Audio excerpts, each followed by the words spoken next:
आ जाइए बच्चों। So sound का ये लेक्चर नंबर 1 है, बट एक टॉपिक पेंडिंग है, रिलेटिव डेंसिटी। तो सबसे पहले हम वो कवर करेंगे। तो वो स्टार्ट करने से पहले एक बार सभी को पता होना चाहिए लास्ट क्लास में हम लोगों ने क्या क्या टॉपिक डिस्कस किए थे।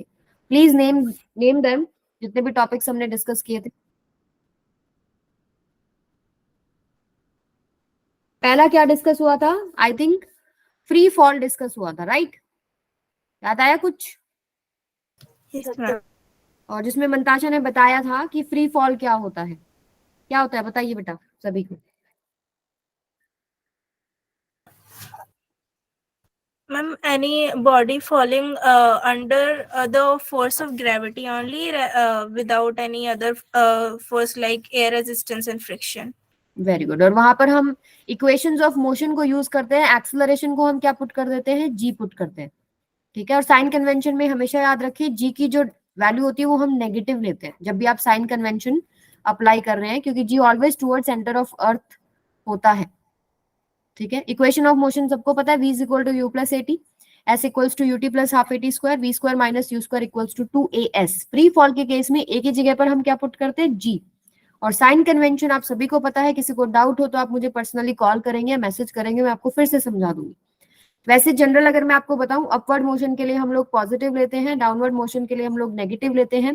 एक्सेलरेशन की वैल्यू अगर जी है तो जी हमेशा आपके पास नेगेटिव है, डाउनवर्ड लगेगा, चाहे आपकी बॉल ऊपर जा रही है चाहे बॉल आपके नीचे जा रही है, ठीक है।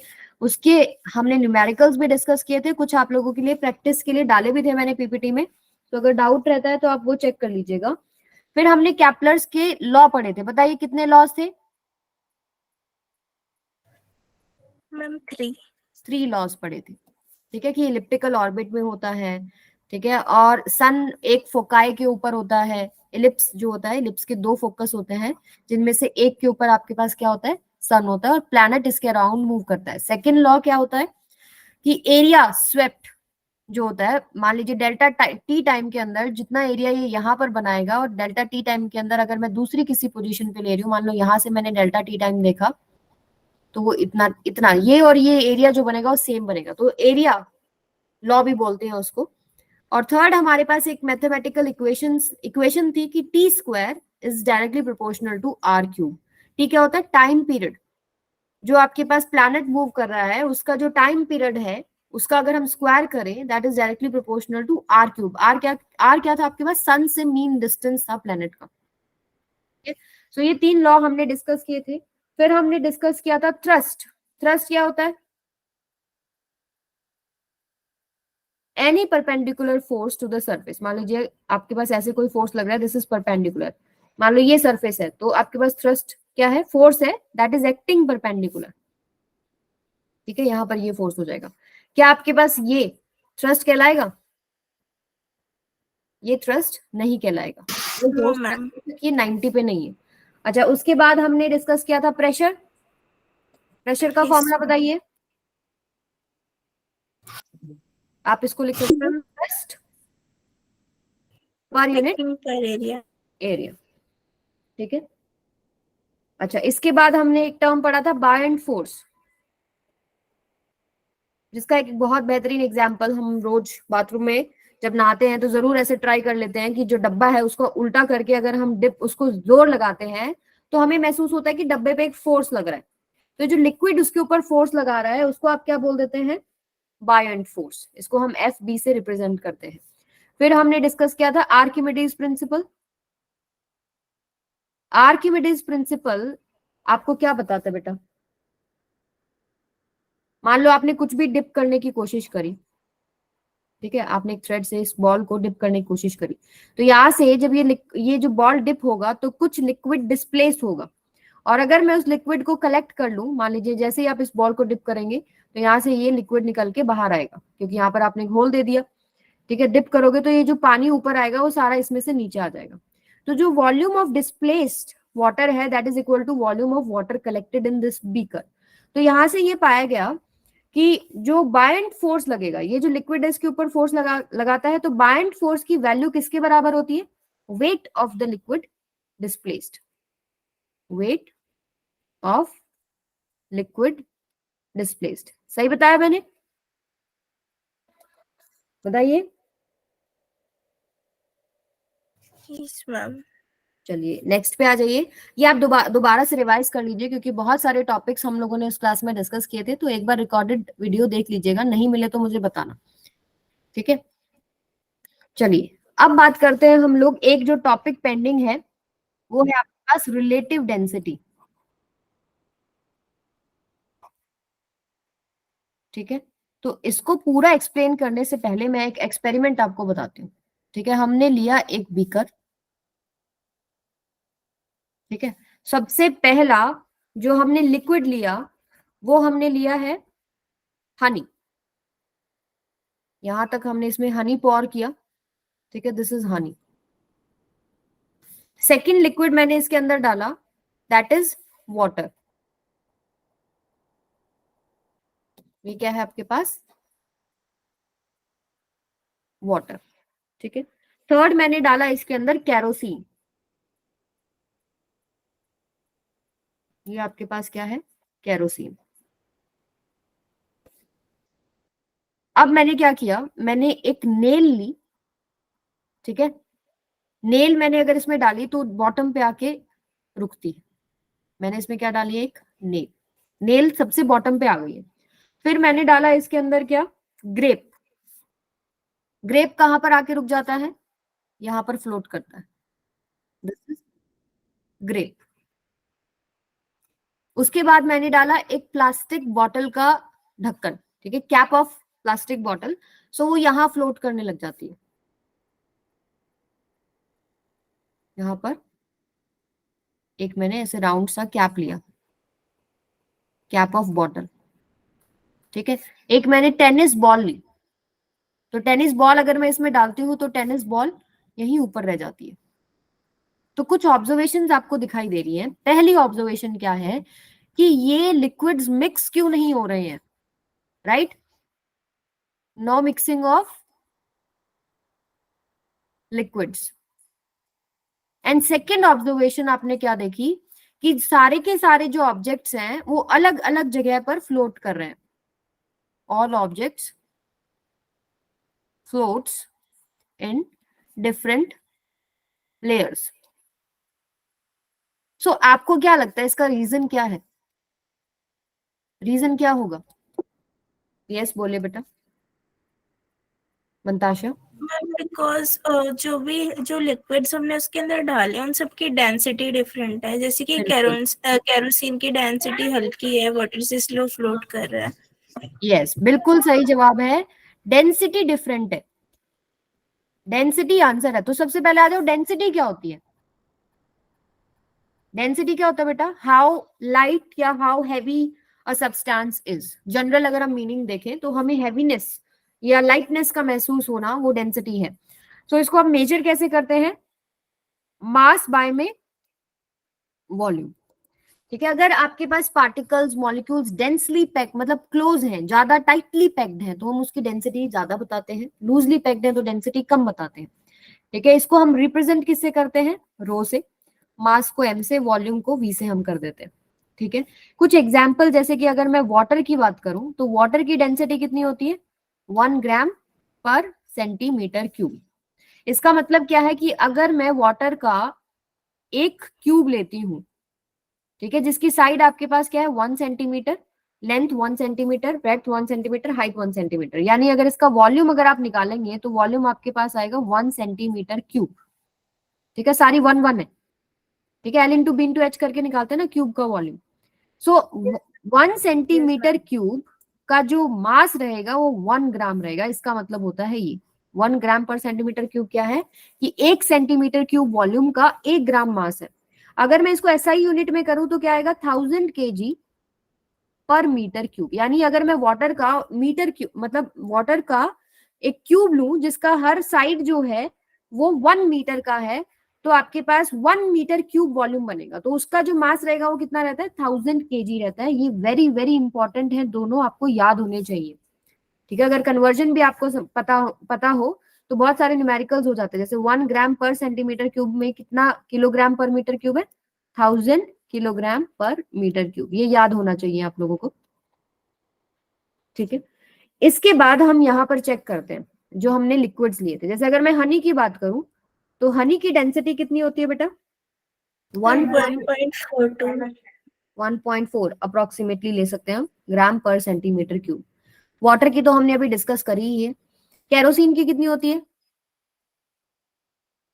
किसी को आइडिया? Any idea? 0.8 ग्राम पर centimetre cube.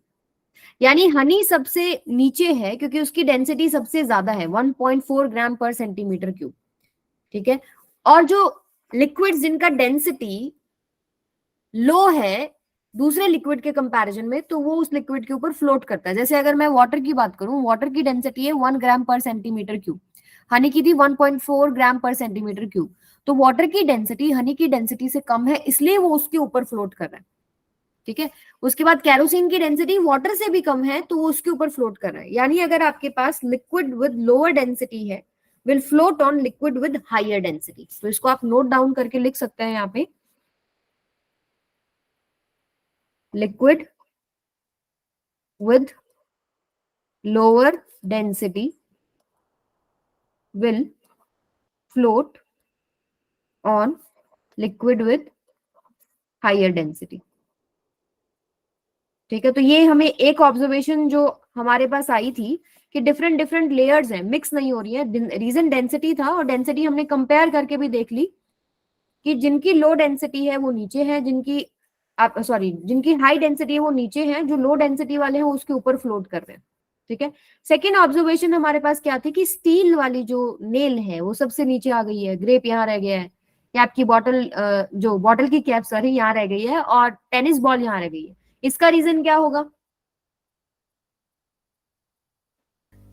heaviness of the object. Again density. ठीक है, कि ये जो डिफरेंट डिफरेंट मटेरियल्स हैं इनकी डेंसिटी जो है वो अलग अलग है। ठीक है, सारे ऑब्जेक्ट्स की डेंसिटी अलग है। जैसे अगर मैं नेल की बात करूं तो नेल की डेंसिटी आपके पास कितनी है? 8 ग्राम पर सेंटीमीटर क्यूब। वो मैंने स्टील की नेल ली है। ठीक है, 8 ग्राम पर सेंटीमीटर क्यूब। और जो आपके पास डिफरेंट ऑब्जेक्ट्स हैं उनकी जो डेंसिटी है वो नेल के कंपैरिजन में कम है।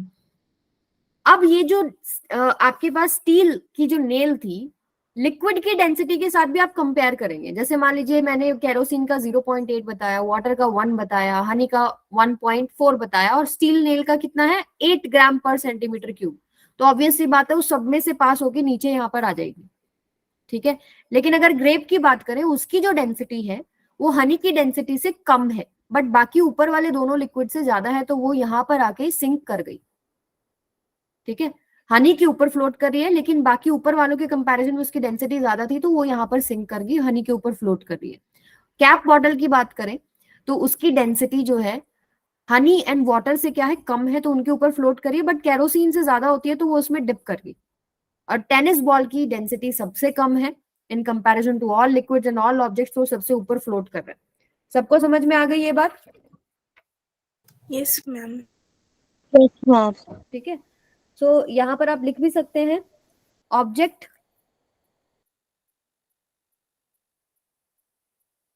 will float on liquid if its density is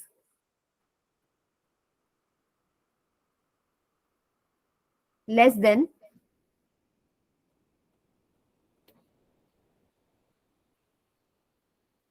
with below। जिस भी लिक्विड की आप बात कर रहे हैं, अगर उससे उसकी डेंसिटी कम है तो ऊपर फ्लोट करेगा, अदरवाइज वो सिंक कर जाएगा। क्लियर है ये बात सबको? तो हमने लेयर्स का भी समझ लिया, हमने ऑब्जेक्ट्स का भी समझ लिया, रीजन सबका क्या है? डेंसिटी ही है। ठीक है, तो यहाँ पर मैं आपको एक होमवर्क क्वेश्चन दे रही हूँ कि आपने देखा होगा जो शिप है वो फ्लोट करती है, और शिप आयरन से बनी है, स्टील से बनी है। ठीक है, लेकिन अभी हमने पढ़ा कि जो नेल थी जो स्टील से बनी थी उसकी डेंसिटी हाई होने की वजह से वाटर में भी क्रॉस कर जाती है और हनी में भी क्रॉस कर जाती है, बॉटम में चली जाती है, बट शिप जो है वो फ्लोट करती है। इसका रीजन आप तरीके से लिख के मुझे भेजेंगे या मुझे नेक्स्ट क्लास में बताएंगे।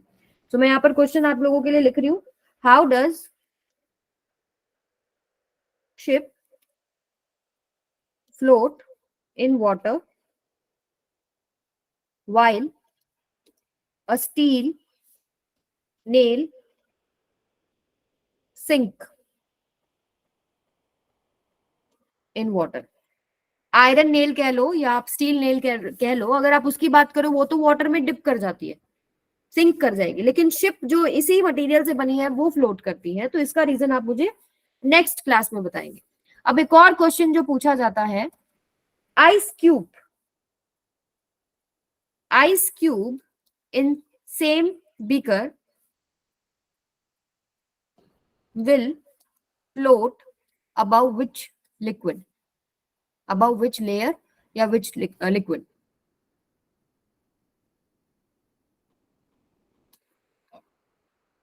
इन फिगर 1 डालते, इन फिगर 1 क्या है आपके पास, ये यहाँ बताओ मुझे। अगर इसके अंदर मैं आइस क्यूब डालूंगी तो कौन सी लेयर पे आएगा? Ice cube, density of ice cube water से कम होती है, ज्यादा होती है? बताइए। मैम ज्यादा। नो, डेंसिटी अब हमको लगता है वो बट कम होती है। No, ma'am, it's density of ice cube is less than water, कम होती है बेटा। वो उसका जो रीजन है वो आप पढ़ेंगे क्लास 11th में, जो पैकिंग होती है ना उसमें जो स्ट्रक्चर बनता है उसकी वजह से ऐसा होता है। सो density of ice cube less होने की वजह से क्या करेगा, वो वाटर के ऊपर फ्लोट करेगा, float on water. But kerosene में सिंक कर जाएगा बट वाटर पे फ्लोट करेगा। समझ में आया सबको? ये इंपॉर्टेंट है, yes, ma'am. ये भी इंपॉर्टेंट है, ये आप सर्च करके लाएंगे। अब आपके पास एक टर्म बचती है, रिलेटिव डेंसिटी। तो रिलेटिव डेंसिटी क्या होता है भाई? Anyone? Density of any body upon density of water. Yes, relative density क्या है? Density of a substance in comparison to some another substance. Density of substance in comparison या in reference to some substance, comparison with another substance। अब वो another substance कुछ भी हो सकता है बट जनरली जो लिया जाता है वो आपके पास क्या होता है? वाटर। Water. ठीक है, ये another substance जो है वो क्या है? Water, is water. अच्छा, यूनिट होगी क्या रिलेटिव डेंसिटी की? कोई यूनिट नहीं होगी। Yes, no unit. क्यों ऐसा हो रहा है? क्योंकि देखिए फॉर्मूला क्या है, सपोज मैं रिलेटिव डेंसिटी निकालना चाहती हूँ, किसकी निकालें बताओ? हनी की निकालते चलो। रिलेटिव डेंसिटी ऑफ हनी, ठीक है। सो क्या आएगा? Density of honey divided by में डेंसिटी ऑफ वाटर। सो हमने हनी की कितनी डेंसिटी लिखी थी? 1.4 ग्राम पर सेंटीमीटर क्यूब, ग्राम पर सेंटीमीटर क्यूब, डिवाइडेड बाय में डेंसिटी ऑफ वाटर कितनी है? 1 ग्राम पर centimetre cube. So relative density of honey वही आ रही है जो हमारे पास एक्चुअल है इन कंपैरिजन टू वाटर, 1.4 ग्राम पर सेंटीमीटर क्यूब। सिमिलरली आप नेल का निकाल सकते हैं या अदर लिक्विड्स का निकाल सकते हैं। जैसे मान लो केरोसिन का निकालेंगे तो कितना आएगा? 0.4 बाय में 1 तो 0.4 आ जाएगा, ठीक है। अब इसका एक नाम से और भी जानते हैं हम, किसी को नाम पता है? हाँ जी, एक मिनट बेटा। Specific gravity. अगर इस नाम से न्यूमेरिकल मिल जाए या क्वेश्चन मिल जाए तो कंफ्यूज नहीं होना। Another name for relative density. अब ऊपर नीचे डेंसिटी ही था तो कट के आपके पास कोई यूनिट जो है नहीं बन रही थी। क्लियर है सबको? हाँ जी, अब किसी का डाउट था बोलिए बेटा। मैम ये तो फिर सारे किसी भी चीज की डेंसिटी तो वही आ जाएगी मैम, क्योंकि नीचे में डेंसिटी ऑफ वाटर हमेशा बनी रहेगी। यस, क्योंकि हम वाटर के साथ कंपेयर कर रहे हैं ना, इसीलिए मैंने बोला जनरली हम वाटर लेते हैं क्योंकि उसकी 1 ग्राम पर सेंटीमीटर क्यूब है, ठीक है। तो हमारी जो वैल्यूज आएंगी वो उसी के रेफरेंस में आ गई है, वही वैल्यूज आ जाएंगी। बट रिलेटिव डेंसिटी में कोई जरूरी नहीं है कि वाटर ही होता है, एक्सपेरिमेंट्स जब करे जाते हैं तो हो सकता है किसी और लिक्विड के साथ वो कंपेयर करके वहां पर चेक कर रहे हैं, तो वहां वैल्यूज डिफरेंट हो जाएंगी। Okay ma'am. ठीक है, चलिए अब बात करते हैं हम थोड़ा सा साउंड के बारे में। तो पहले हम देखेंगे साउंड क्या है, वेव मोशन क्या होता है, टाइप्स ऑफ वेव्स, जिसमें आपके पास electromagnetic wave and mechanical wave आता है। तो सबसे पहले बात करें अगर साउंड की, तो साउंड क्या है, लिखा क्या है आपके स्क्रीन पे, it is a form of energy, yes, which produces sensation of hearing in our ears. ठीक है, कोई एनर्जी की ऐसी फॉर्म है जिससे हमें महसूस होता है हियरिंग, हमें सुनाई देता है। ठीक है, but how is sound produced, any one of you, कैसे बनती है साउंड? अगर मैं बोल रही हूं तो साउंड कैसे बन रही है? Yes Mantasha. Ma'am, by the vibrations of the particles. Yes, वो अगर मैं मेरी बात करूं, अगर मैं कुछ बोल रही हूँ आप तक आवाज जा रही है, आप अपने गले पे टच करके देख सकते हैं कि वाइब्रेशंस हो रही हैं, कोई सोर्स है जिससे वाइब्रेशंस हो रही हैं, वहां से आपके पास जो है साउंड वेव प्रोड्यूस होना शुरू करती है।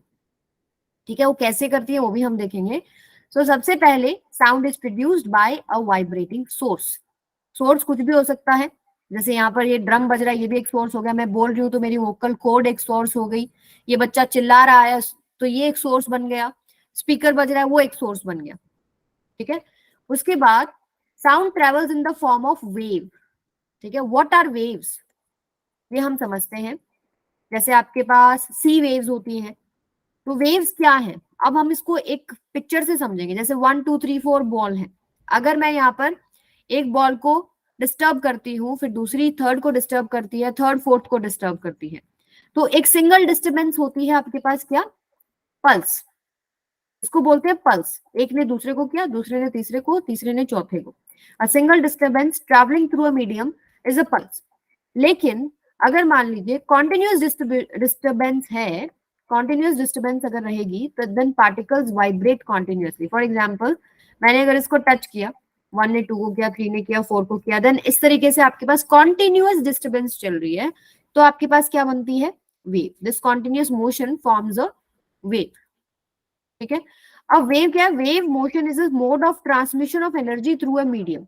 अब आप देखो 1 से 2, 2 से 3, 3 से 4, चाहे फर्स्ट केस है चाहे सेकंड केस है, पार्टिकल्स तो वही है ना, ऐसा तो नहीं है सेकंड पार्टिकल उठ के फोर्थ पार्टिकल पे चला गया है, या थर्ड पार्टिकल फोर्थ पार्टिकल की जगह पे चला गया है, वो अपनी जगह पर वाइब्रेट कर रहे हैं। ठीक है, और वाइब्रेट करते हुए क्या कर रहे हैं, वो एनर्जी को ट्रांसफर कर रहे हैं, तो ये जो एनर्जी ट्रांसमिशन है वो वेव होता है आपके पास, पार्टिकल कहीं उठ के नहीं जा रहा है। ठीक है, वेव मोशन क्या है, is a mode of transmission of energy through a medium. Particle do not move from one place to another, they just vibrate about their mean position. Mean position क्या होती है, व्हाट इज मीन पोजीशन बेटा? जैसे आपने pendulum देखा है घड़ी में, ऐसे नीचे ऐसे ma'am the pendulum. First position Yes, when ma'am. Starts from moving from. Yes, तो ये हो गया इसका मीन पोजीशन, जिसके अबाउट पेंडुलम आगे जा रहा है, जैसे इधर जाएगा और इधर जाएगा। ठीक है, तो ये एक पोजीशन के अबाउट, जैसे फर्स्ट पार्टिकल, जो ये फर्स्ट पार्टिकल है इसको आप ध्यान से देखेंगे तो पहले ये आगे गया होगा, फिर ये पीछे आया होगा, फिर ये इधर गया होगा, फिर ये इधर गया होगा, ये इनकी मीन पोजीशन होगी, जो इनकी ओरिजिनल पोजीशन थी उसके अबाउट ये आगे पीछे हो रहे हैं, ऐसे आगे पीछे, तो ये मीन पोजीशन है। So they just vibrate about their mean position. अब बात करते हैं सेकंड मॉड्यूल में हम क्या डिस्कस करेंगे, टाइप्स ऑफ वेव्स। क्या क्या टाइप्स होते हैं, पढ़ के आए हो अभी आप लोग, टाइप्स ऑफ वेव्स। यस बोलिए। Ma'am, longitudinal waves and transverse wave. वो बेटा वेव, Transverse मैकेनिकल वेव का टाइप बता रहे हो आप। दो वेव्स होती हैं, इलेक्ट्रोमैग्नेटिक वेव और Mechanical. Electric waves. ठीक है, इलेक्ट्रोमैग्नेटिक वेव्स को मीडियम की रिक्वायरमेंट नहीं होती है, वो वैक्यूम में भी चल जाएगी और बिना वैक्यूम भी चल जाएगी, नॉर्मल हमारे एनवायरनमेंट में भी चल जाएगी। जैसे हमारे पास आ रही है लाइट, लाइट एक इलेक्ट्रोमैग्नेटिक वेव है। ठीक है, जो हमारे पास आ रही है वैक्यूम से पास होते हुए, उसको मीडियम नहीं चाहिए है, no medium is required. But mechanical wave को मीडियम चाहिए है, वो वैक्यूम में आपको नहीं सुनाई देगा। अगर मान लीजिए आप जो बोलेंगे कुछ भी वैक्यूम में, किसी को नहीं सुनाई देगा, क्योंकि जो साउंड है, जो हमारी साउंड है जो हम बोल रहे हैं, उसको मीडियम चाहिए है। ठीक है, सो आपके पास एग्जाम्पल क्या है इसका? मैकेनिकल वेव में आप साउंड वेव डाल सकते हैं, इलेक्ट्रोमैग्नेटिक वेव में आप लाइट डाल सकते हैं। अब मैकेनिकल वेव क्या होती है? Wave which requires a material, solid भी हो सकता है, लिक्विड भी हो सकता है, गैस भी हो सकता है, कोई भी मटेरियल हो, बट मटेरियल होना चाहिए। अब मैकेनिकल वेव दो टाइप्स की होती है, ट्रांसवर्स वेव और लॉन्गिट्यूडनल वेव, जो कि अभी आप लोगों ने बताया, वो टाइप्स ऑफ मैकेनिकल वेव्स हैं। और इनको हम कैसे डिफरेंशिएट करते हैं? ट्रांसवर्स वेव में आते हैं। अब ट्रांसवर्स वेव में देखिए क्या करेंगे, मान लीजिए मैंने एक पार्टिकल को डिस्टर्ब किया, तो उसके साथ दूसरे पार्टिकल्स भी डिस्टर्ब हो रहे हैं, डिस्टर्बेंस आगे चल रही है, बट पार्टिकल अपनी ही जगह पर ऊपर नीचे जा रहे हैं, नहीं जा रहे हैं। जैसे अगर मैं सिर्फ इस पार्टिकल की बात करूं, ये ऊपर गया वापस आया, ठीक है, ऊपर गया वापस आया, ऐसे चल रहा है ना ये। अगर ओरिजिनली देखे तो ओरिजिनली ऐसे था, ये मीन पोजीशन थी इसकी। इसके अबाउट ये एक पार्टिकल देखो, ऊपर जा रहा है नीचे आ रहा है, ऊपर जा रहा है नीचे आ रहा है। कोई और दूसरा देख लेते हैं, ये देखते हैं, ठीक है, ये ऐसे जाएगा, ऊपर जाएगा नीचे आएगा, ऊपर जाएगा नीचे आएगा। अभी ये वाला देखना, ये पार्टिकल देखिएगा, ऊपर गया, यहाँ आया, फिर नीचे गया, ये मीन पोजीशन थी इसकी, ये वाली। उसके अबाउट ऊपर नीचे चल रहा है, बट डिस्टर्बेंस तो आगे चल रही है ना, चल रही है नहीं चल रही? Yes, ma'am. ठीक है, इस तरह की वेव को क्या बोलते हैं? ट्रांसवर्स वेव, जहां पार्टिकल का मोशन जो है वो वेव के मोशन के परपेंडिकुलर होता है। ठीक है, अब बात करते हैं हम लोग,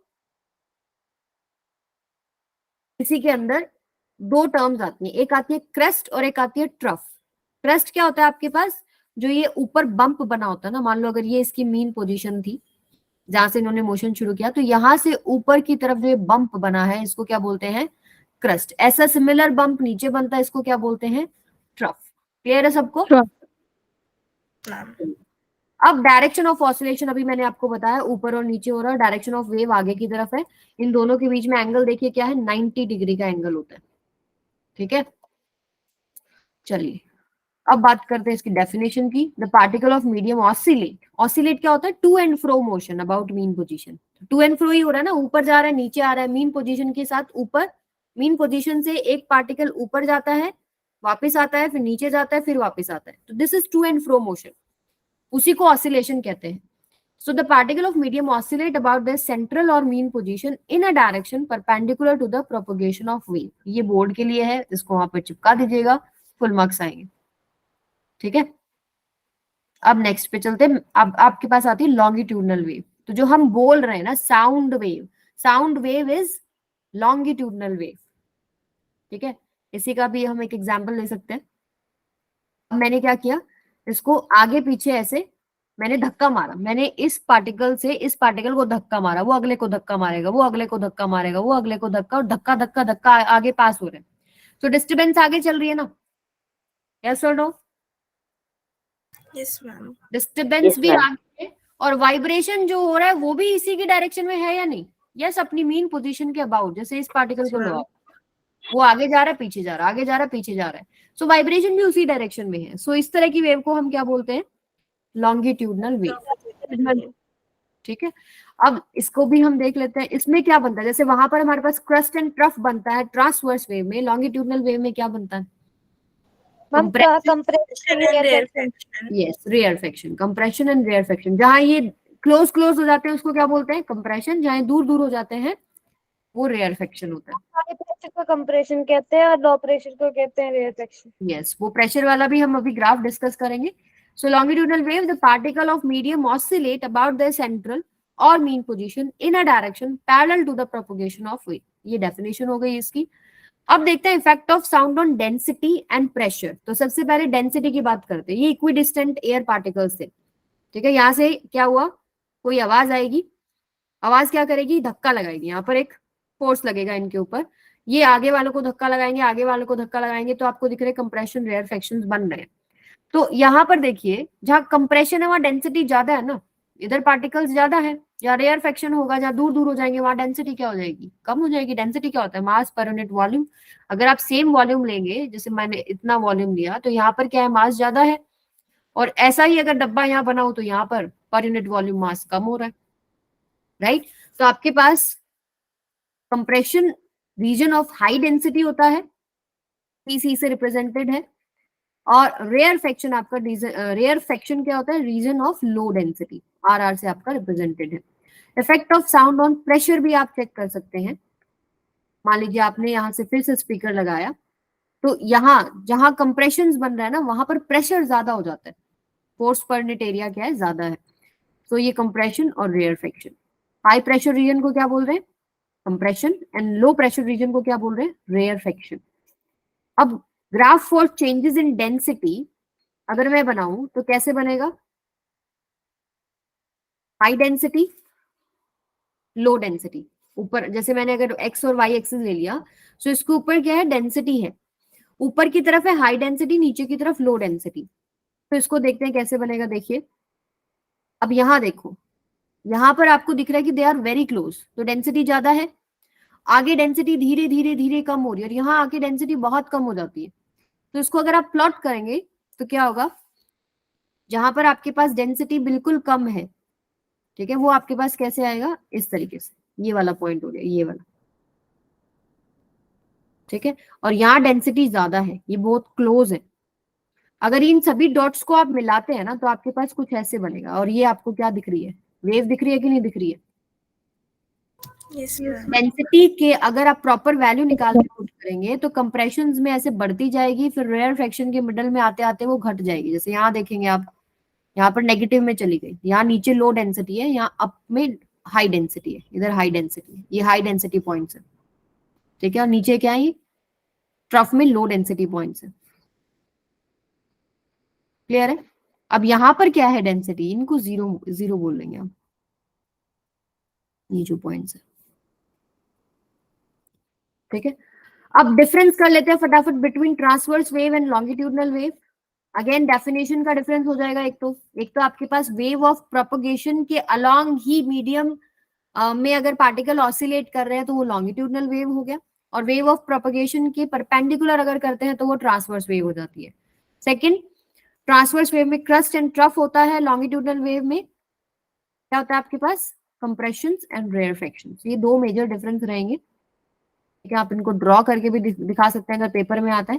ट्रांसवर्स वेव का एग्जांपल है waves on surface of water. For example,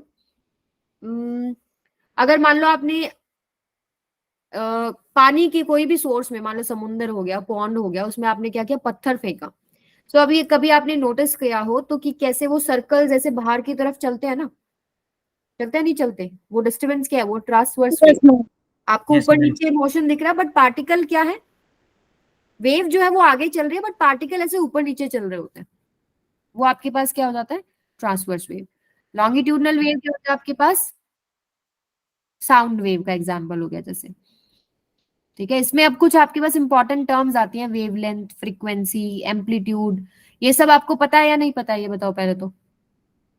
Yes, ma'am. ठीक है, यस मैम।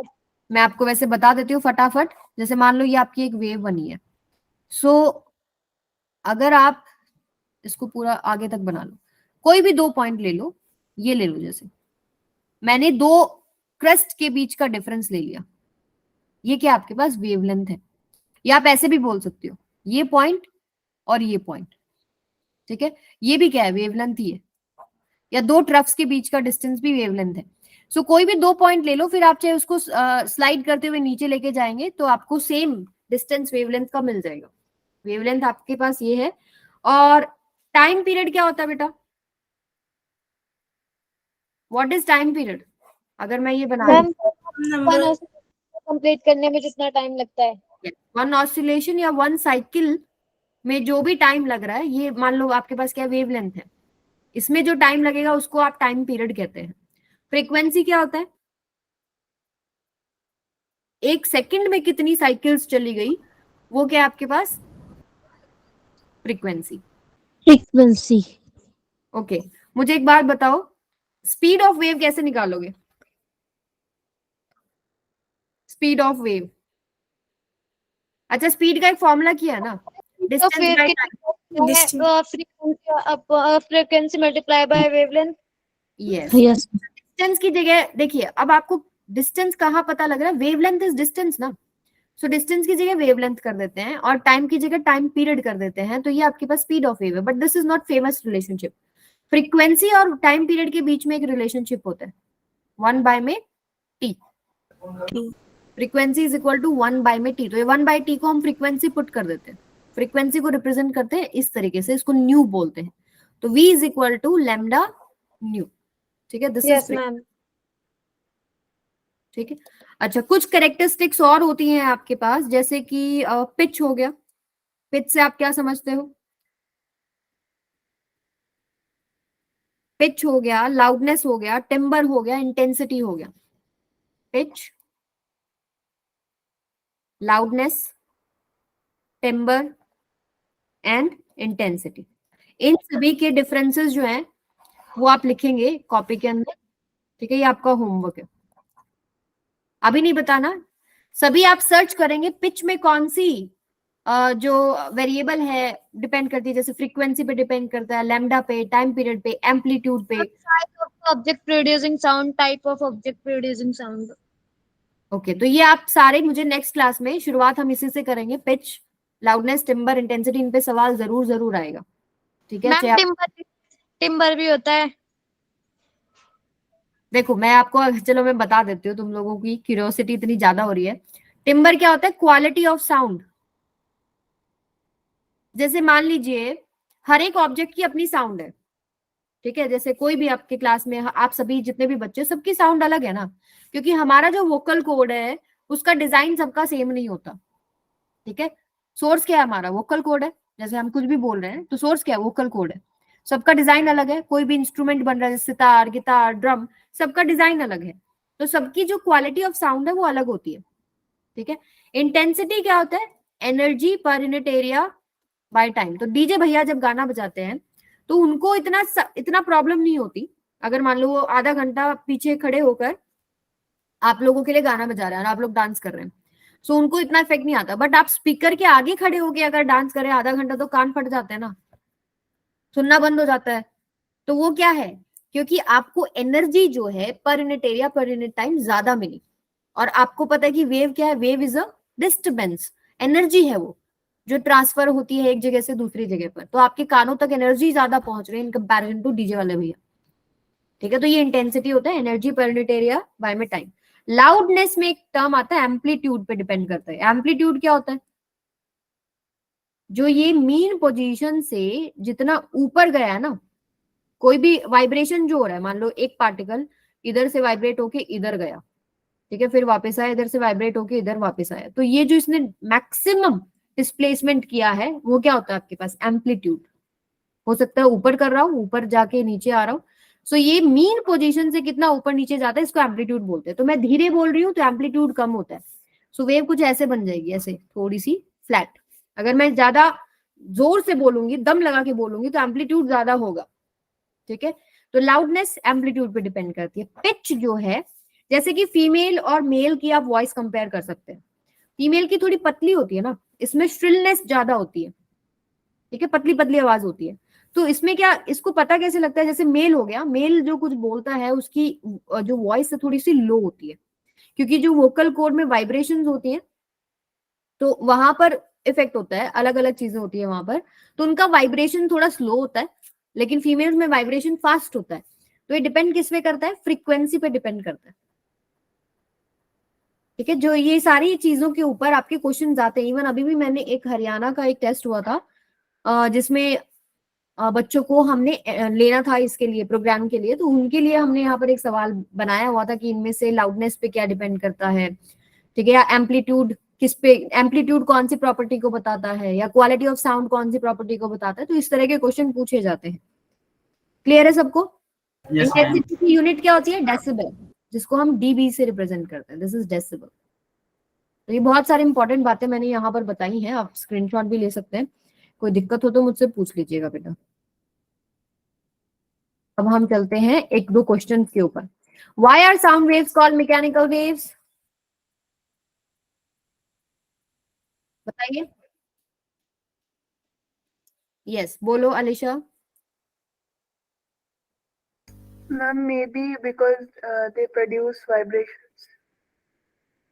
वाइब्रेशन तो ट्रांसवर्स वेव में भी होता है और इलेक्ट्रोमैग्नेटिक वेव में भी होता है, लॉन्गिट्यूडनल में भी होता है।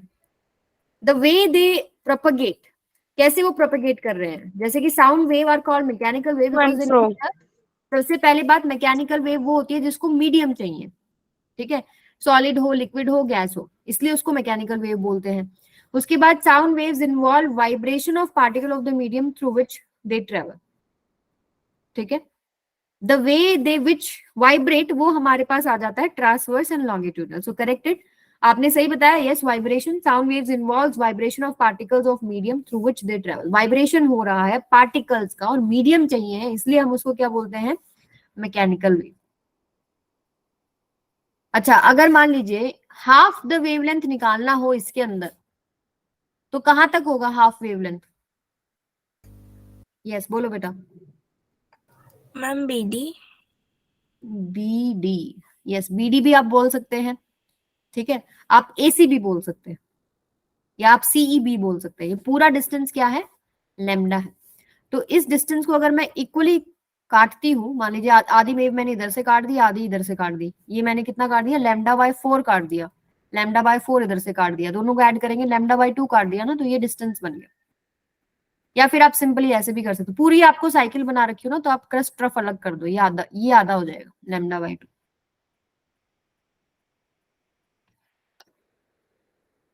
BD, ये आपने बताया था BD, ठीक है। देखो यहाँ पर AC नहीं है और CE नहीं है, तो इनमें से कोई ऑप्शन नहीं आएगा।